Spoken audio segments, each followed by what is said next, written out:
Good evening.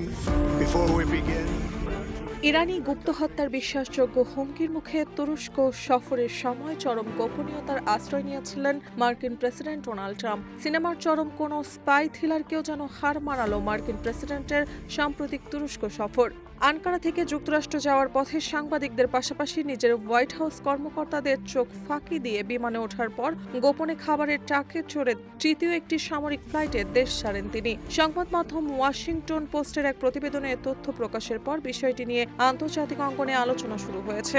NATO সম্মেলনে যোগ দিতে কাতারের উপহার দেওয়ার নতুন বিমানে আনকারায় পৌঁছেছিলেন ট্রাম্প। তবে ফেরার সময় তুরস্কের ইরান সীমান্তবর্তী এলাকা থেকে উড্ডয়নের আগে ট্রুথ সোশ্যালে তিনি জানান ফেরার পথে পুরনো এয়ারফোর্স ওয়ানই ব্যবহার করবেন। আনকারা ক্যামেরার সামনে ট্রাম্প পুরনো এয়ারফোর্স ওয়ানে ওঠেন। সঙ্গে থাকা সাংবাদিকদের প্রেস কেবিনের জানালার পর্দা বন্ধ রাখতে বলা হয়। বিমানে ওঠার পরপরই সবাইকে অন্ধকারে রেখে একটি খাবার সরবরাহকারী ট্রাকে করে ট্রাম্পকে একটি সামরিক বিমানে তুলে দেওয়া হয়। সাংবাদিকরা সহ বহরে বড় একটি অংশ ভেবেছিলেন ট্রাম্প তাদের বিমানেই আছেন, কিন্তু যুক্তরাষ্ট্রের রয়্যাল এয়ারফোর্স ঘাঁটিতে C-32 বিমানটি অবতরণের পর সেখান থেকে কৌশলে আবারও ট্রাম্পকে পুরনো এয়ারফোর্স ওয়ানে তোলা হয়, যাতে তিনি সেখান থেকে স্বাভাবিকভাবে সিঁড়ি দিয়ে নেমে আসতে পারেন।